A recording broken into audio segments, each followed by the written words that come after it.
Hello friends, कैसे हैं आप लोग। Good morning.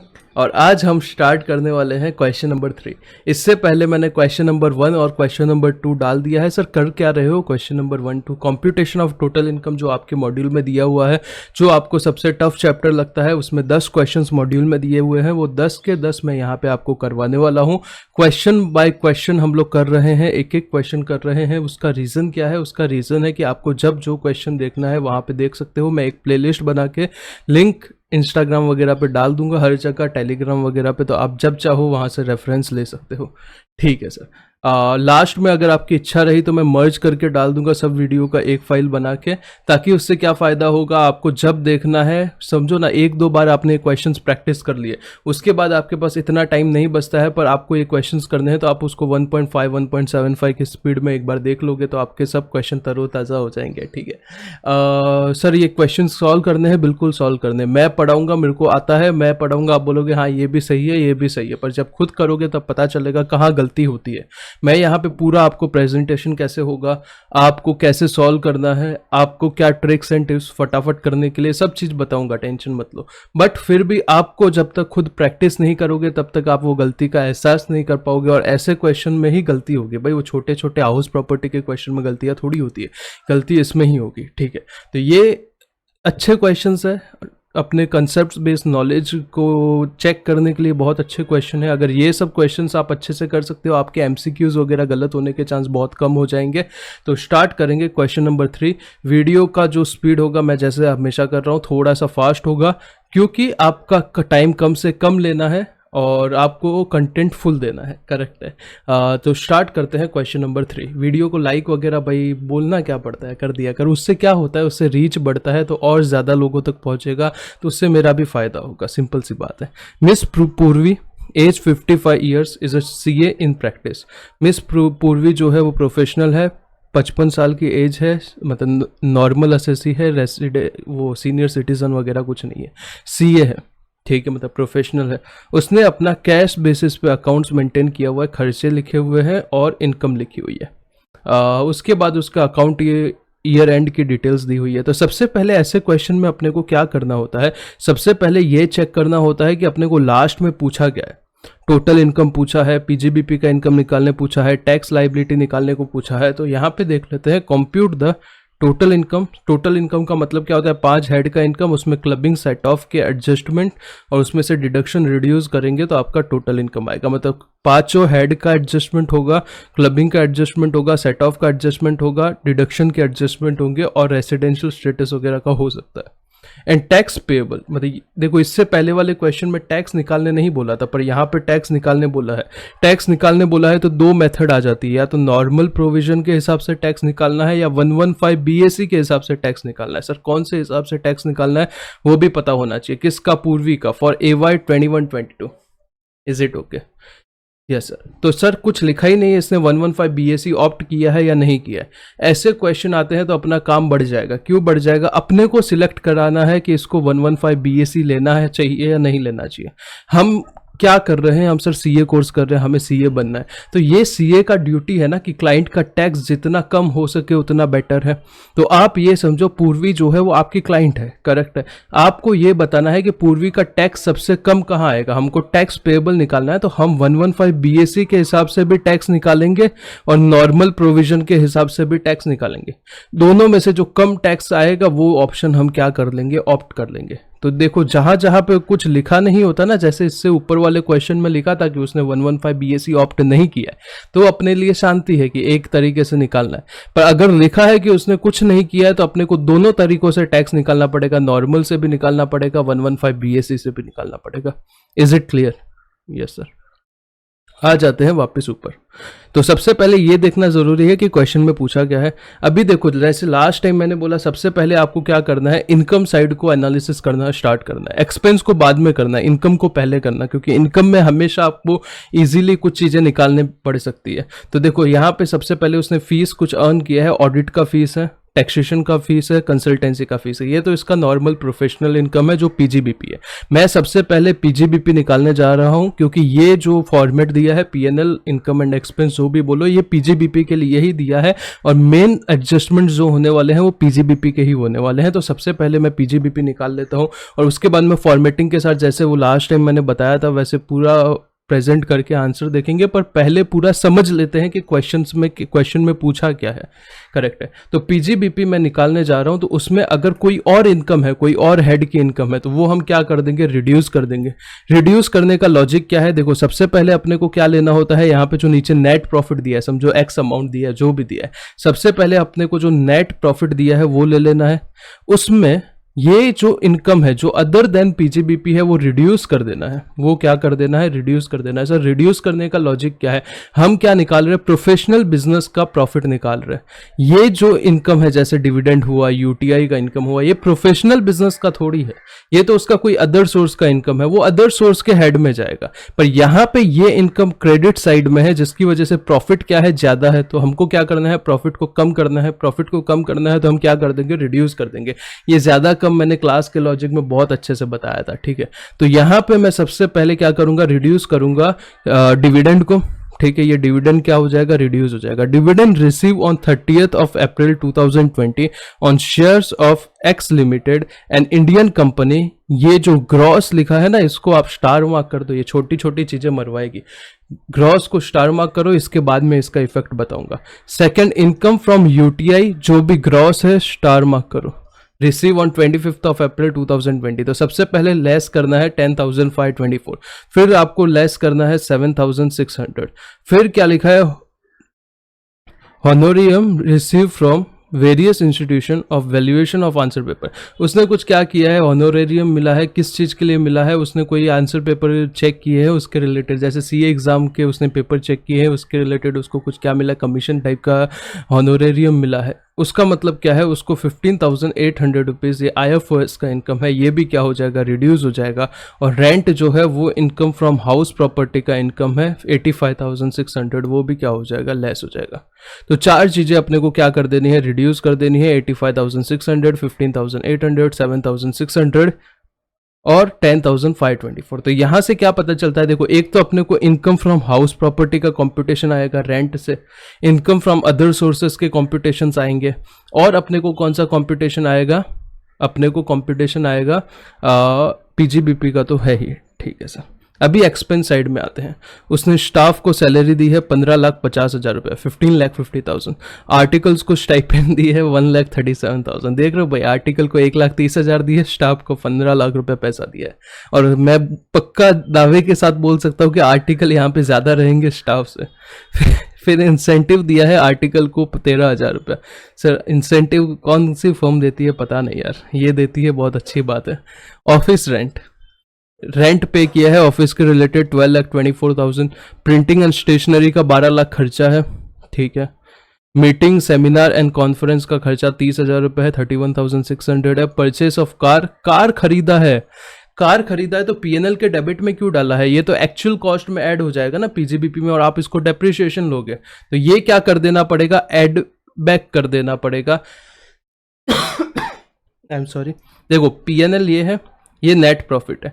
यहाँ पे 80,000 इसने क्या कर दिया है, खर्चा क्लेम कर दिया है, जिसकी वजह से प्रॉफिट क्या हो चुका है, कम हो चुका है। तो अपने को क्या करना है, प्रॉफिट को वापस बढ़ाना है। क्यों बढ़ाना है, कोई कार खरीदा, कार फिक्स असेट है, एक तरीके का प्लांट एंड मशीनरी है, वो पीएनएल के डेबिट में नहीं आएगा, वो आपके फिक्स असेट के ब्लॉक में चला जाएगा और उसके ऊपर आपको डेप्रिसिएशन मिलेगा।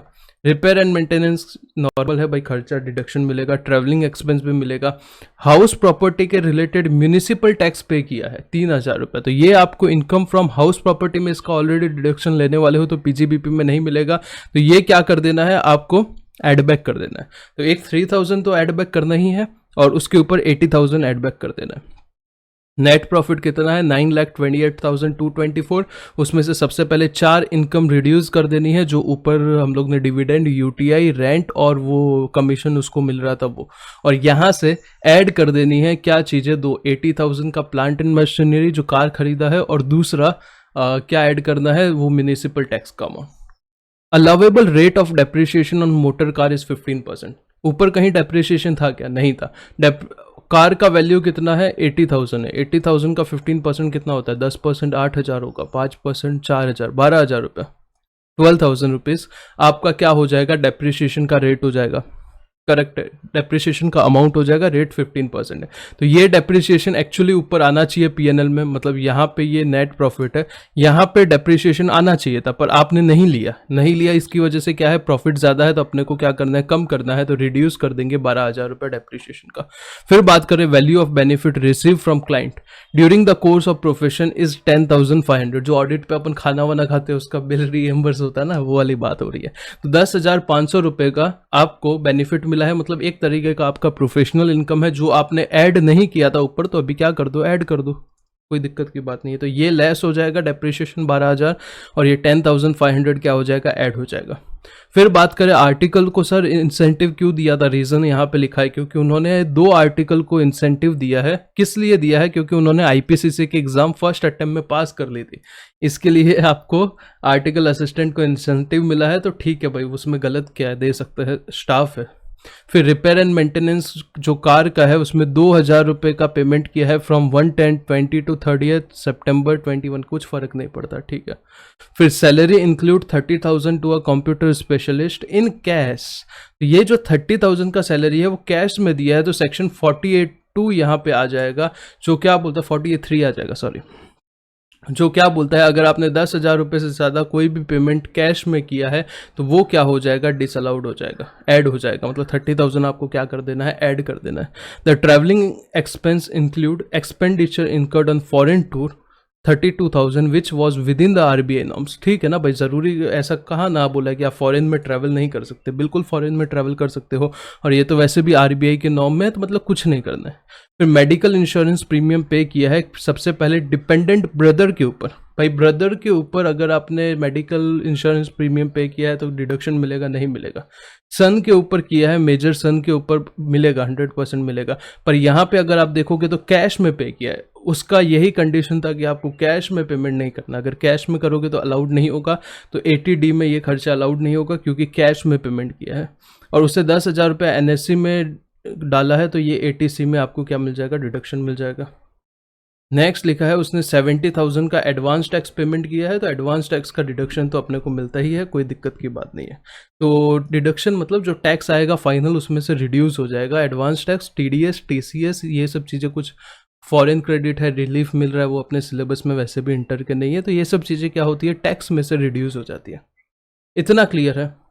अभी तक मैंने सिर्फ क्वेश्चन को एनालिसिस किया है और कुछ नहीं किया, तो यहाँ तक मैं उम्मीद करता हूँ आपको समझा रहेगा, समझा है।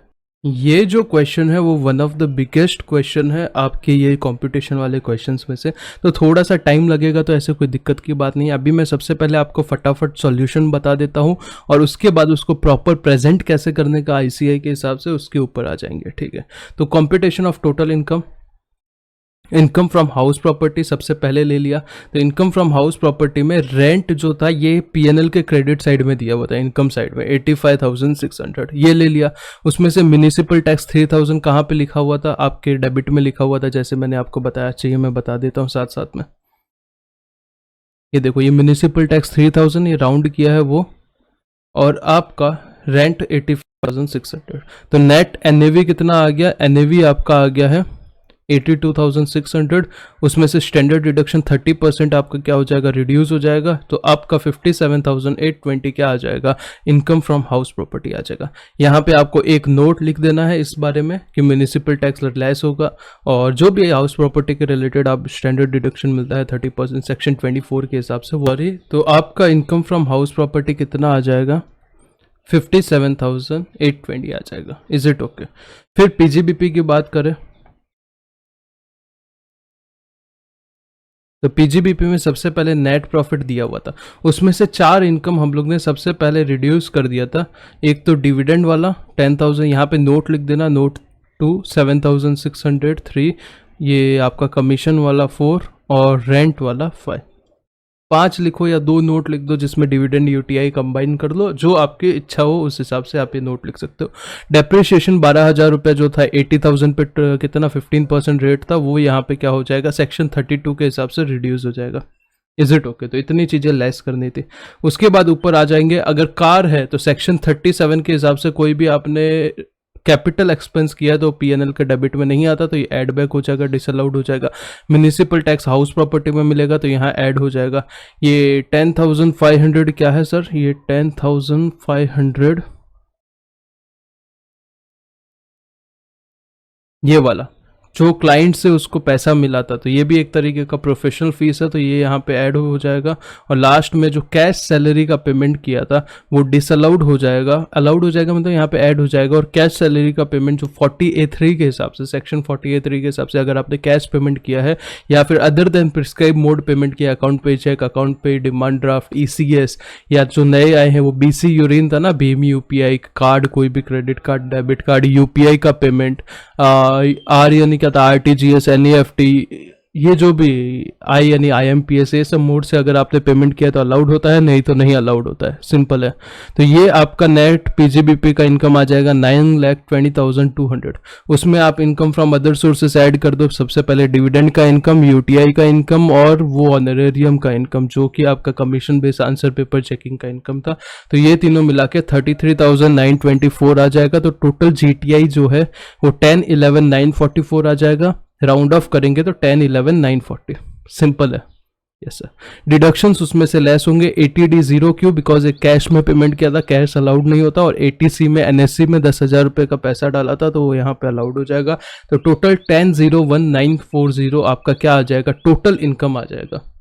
सेट ऑफ क्लबिंग के कोई एडजस्टमेंट नहीं है तो अपने को कोई टेंशन की जरूरत नहीं है। अभी देखो टैक्स निकालना है तो दो तरीके हैं टैक्स निकालने के। सबसे पहले मैं नॉर्मल प्रोविजन के ऊपर आना चाहूंगा। देखो 10,11,940 है, उसका टैक्स निकालना है नॉर्मल प्रोविजन के हिसाब से, तो अप टू 2.5 लाख जीरो हो जाएगा। करेक्ट है? 2.5 लाख से 5 लाख हमेशा 12,500 आता है, 5 लाख से 10 लाख हमेशा 1 लाख आता है अगर नॉर्मल असेसी है, जैसे मैंने आपको बताया हुआ है। और 10 लाख के ऊपर 582 आएगा। सिंपल है। कैसे आएगा? 10 लाख से लेके 10,01,940 तक 30% टैक्स लगेगा। यहाँ पे कितना लगेगा? 5% लगेगा, यहाँ पे 0 लगेगा, यहाँ पे 20 लगेगा। ये टैक्स आया 113082। अभी आप मैं कैलकुलेट करूंगा तो आपका ही टाइम वेस्ट होगा, आप कैलकुलेट कर सकते हो। पूरा यहाँ पे फॉर्मेट सामने है, उसमें हेल्थ एंड एजुकेशन से 4% ऐड कर दो तो ये टैक्स आ जाएगा। उसमें से 3 चीजें लेस होगी। यहाँ पे वो जो ग्रॉस अमाउंट था ना उसका गेम स्टार्ट हो रहा है। सबसे पहले एडवांस टैक्स तो दिया हुआ था 70,000, ये क्या हो जाएगा आपका? सीधा सीधा क्या हो जाएगा? रिड्यूस हो जाएगा। उसके बाद यहाँ पे अगर आप देखोगे पीएनएल के क्रेडिट साइड में, ये जो डिविडेंड का इनकम रिसीव हुआ है वो ग्रॉस हुआ है। ग्रॉस का मतलब क्या है? ये 10,520 में 10% क्या है पता है? TDS का इनकम भी है। करेक्ट है? तो ये TDS का हम लोग बेनिफिट तो लेंगे ना। सेम ये सेक्शन 194 में मिल जाएगा और ये 194K में मिल जाएगा यूनिट्स का, UTI का। 7,600 ग्रॉस है, इसका मतलब क्या है? इसमें 760 रुपीज का TDS भी है। तो TDS कट के इनकम आया है, पर हम पूरा इनकम अभी टैक्सेबल दिखा रहे हैं और लास्ट में TDS का क्या ले लेंगे? बेनिफिट ले लेंगे। तो उस हिसाब से 760 रुपीज और 1052 क्या कर लेंगे? रिड्यूस कर लेंगे, तो नेट आपका इतना टैक्स आ जाएगा। नॉर्मल प्रोविजन, अब ये बताओ सर कि ये अभी नॉर्मल प्रोविजन का टैक्स कंपटीशन इतना आया, अभी नॉर्मल प्रोविजन वर्सेस 115 BAC में फर्क क्या होगा? फर्क सिर्फ एक चीज का होगा। 115 BAC में डिडक्शन अंडर चैप्टर 6A जो होते हैं वो अलाउड नहीं होते। करेक्ट है? तो 10,000 रुपये का डिडक्शन था, तो ये जो यहाँ पे GTI था उसमें से क्या हो जाएगा? टोटल इनकम जो भी था उसमें 10,000 रुपये ऐड हो जाएगा और वो 115 BAC का इनकम बन जाएगा। उसमें आपको टैक्स निकाल देना है up to 2.5 lakh 0, 2.5 lakh to 5 lakh 5%, 10%, 15%, 20%। तो ये नॉर्मल तरीके से आपको टैक्स निकालना है। उसमें health and education cess add कर दो 4% से, तो ये आपका टैक्स आ गया। उसमें से ये जो एडवांस टैक्स और ये हम लोग ने निकाला था TDS, सेम टू सेम यहाँ पे आ जाएगा जो रिड्यूस हो जाएगा, और नेट आपका टैक्स आ जाएगा लाइबिलिटी 8,670 रुपये। तो सर 71,000 बेटर है कि 8,000 बेटर है? ऑब्वियस सी बात है 8,000 बेटर है, तो हम लोग 8,670 मतलब 115 BAC के तौर पर जाएंगे, 115 BAC में जाएंगे, ना कि हम लोग किस में जाएंगे? इसमें नॉर्मल वाले में। तो अभी आपका ये तो मैंने आंसर मोटा मोटी बता दिया है आपको कंप्यूट कैसे करना है। अभी हम लोग क्या किस पे आ जाते हैं? कंप्यूटेशन पे आ जाते हैं। देखो कंप्यूटेशन करने का 2 तरीका है आपके पास। सबसे पहले यहाँ पे कैसे किया है, सबसे पहले देखो कंप्यूटेशन किया हुआ है, computation of total income and tax payable of Miss Purvi, जिसमें income from house property see working note number 2, PGBP see working note number 2, IFOS working note number 3, deduction working note number 4। तो अगर आपको ऐसे present करना है तो आपको क्या करना पड़ेगा, सबसे पहले कंप्यूटेशन का टेबल बना दो, I have income from house property PGBP सब लिख दो और सामने अमाउंट ब्लैंक कर दो, कुछ मत लिखो। और अगले पेज में जाके क्या करना है आपको, वो फटाफट आपको सॉल्व करना है। Is it okay? और जो जो अमाउंट आ रहा है हाउस प्रॉपर्टी का वो यहाँ पे लिख दो, पीजीबीपी का आ रहा है वो यहाँ पे लिख दो। दूसरा तरीका है यहीं पे लिख दो, हाउस प्रॉपर्टी का जीएवी इतना है, एनएवी इतना है, नीचे नीचे कंप्यूट करके इनकम फ्रॉम हाउस प्रॉपर्टी इतना है, पीजीबीपी एडलेस होके इतना आ रहा है। जो आपको अच्छा लगे। आइडियल प्रेजेंटेशन यही है जो मॉड्यूल में दिया हुआ है, पर मैं खुद अपनी पर्सनली बात करूँ तो मैं एग्जाम में था तभी मैं ऐसे कर देता था कि इसी में हाउस प्रॉपर्टी का पूरा इनकम दिखा देता था, पर अच्छी तरीके से दिखाता था। ऐसा नहीं कि कुछ भी कचरा कर रहा हूँ, कुछ समझ नहीं रहा। Proper income from house property दिखाना है तो आराम से एक एक लाइन में एक एक अमाउंट लिखना है, नीचे एक लाइन छोड़ के अगला हेड चालू करना है और वहां पे प्रॉपर मेंशन करना है लास्ट में इनकम फ्रॉम हाउस प्रॉपर्टी इतना आता है।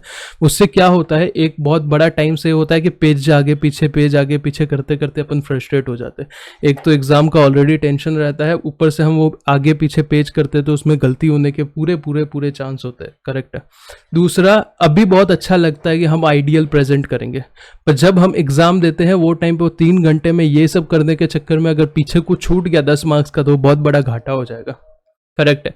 तो भाई ठीक है, थोड़ा सा 1 मार्क्स का प्रेजेंटेशन कम हो, मैं ऐसा सोचता था पर्सनली, चलेगा, पर पीछे कुछ खराब नहीं होना चाहिए। और मैं जनरली ये क्वेश्चन जो है वो सबसे पहले पिक नहीं करता था। सबसे पहले जो छोटे छोटे क्वेश्चन होते ना 3-4 मार्क्स के वो पिक करके लिखता था, क्योंकि उसमें मार्क्स मिलने के बहुत ज़्यादा चांस होते हैं और गलती होने के बहुत कम चांस होते हैं। इसमें अपन चाह के भी अपन थोड़ा सा ऊपर नीचे होने के थोड़े बहुत चांस तो होते ही है। करेक्ट है। पर उसमें कुछ नहीं होता। 3 मार्क्स का क्वेश्चन, 4 मार्क्स का क्वेश्चन, एक प्रोविजन पूछा है TDS का ऐसा कोई, तो फटाफट हो जाता है। ठीक है। तो इनकम फ्रॉम हाउस प्रॉपर्टी कितना है 57,820। पीजीबीपी जो हम लोग ने ऑलरेडी कंप्यूट कर दिया है, या तो आप ये तरीके से कर सकते हो या आप वो तरीके से कर सकते हो। फिर टोटल इनकम इतना आ गया, उसमें से क्या करना है, टोटल इनकम के ऊपर टैक्स निकालना है जो हम लोग ने ऑलरेडी निकाल दिया है।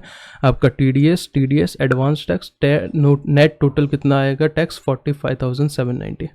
फिर बात करते हैं आपका 115 BAC के हिसाब से, तो हाउस प्रॉपर्टी का इनकम, पीजीबीपी का इनकम और IFOS के इनकम में कुछ चेंज नहीं होगा, पर डिडक्शन में एक डिडक्शन आपको चैप्टर 6A का नहीं मिलेगा। करेक्ट है। 115 BAC में तो जो यहाँ पे पहले 10,000 होना चाहिए था नॉर्मल वाले में, यहाँ पे क्या होगा, नील होगा। तो आपका 10,000 से इनकम बढ़ जाएगा। ठीक है सर। तो उस हिसाब से यहाँ पे आपका क्या आ जाएगा, टैक्स आ जाएगा जो हम लोग ने ऑलरेडी कंप्यूट कर दिया है। उसमें से ये वाला एडवांस टैक्स और TDS रिड्यूस हो जाएगा तो 8670 टैक्स आ जाएगा। तो यहाँ पे अपने को नोट लिखना पड़ेगा, since tax payable as per provision of 115 BAC is lower than tax payable under regular provision. जो आपका 115 BAC में टैक्स भरने आ रहा है वो कम है नॉर्मल प्रोविजन से। It would be beneficial for miss Purvi to opt section 115 BAC। She has to exercise is option on or before, आपको 31 अक्टूबर मतलब जो आपका रिटर्न फाइलिंग का ड्यू डेट वगैरह है उससे पहले ये ऑप्शन एक्सरसाइज करना कंपलसरी है अगर आप पीजीबीपी इनकम के एसएससी हो। बाकी कोई भी एसएससी हो तो आप कभी भी कर सकते हो। Further, since she is having income from business and profession during 2021, if she opt 115 BAC for previous year, बाद में भी ये 115 BAC एप्लीकेबल होगा। ठीक है, पता है। अगर आपने एक बार ले लिया और आप पीजीबीपी वाले एसएससी हो तो बाद में भी आपके ऊपर एप्लीकेबल होगा। अभी यहाँ पे नोट्स दिए हैं, हाउस प्रॉपर्टी का नोट दिया है, फिर पीजीबीपी का नोट दिया हुआ है, पूरा जो हम लोग ने समझा है। यहाँ पे नोट आपको अच्छे से लिखने हैं, जितने ज़्यादा हो सकते हैं उतने ज़्यादा नोट लिखने हैं। जैसे ये डेप्रिशिएशन का नोट लिखा है, जैसे IPCC एग्जाम 37(1) में अलाउड हो जाएगा, इंसेंटिव दिया था ना। रिपेयर एंड मेंटेनेंस जो भी था वो अलाउड होगा, और 32,000 रुपीज़ का जो फॉरेन ट्रैवल है वो भी अलाउड होगा। फिर इनकम फ्रॉम अदर सोर्सेज की बात करें तो 10,000 डिविडेंड की बात है, UTI की बात है, और वो आंसर्स चेक किया उसका पैसे की बात है। डिडक्शन इतना मिलेगा और इसके रिलेटेड नोट। तो यहाँ पे क्वेश्चन नंबर 3 खत्म होता है।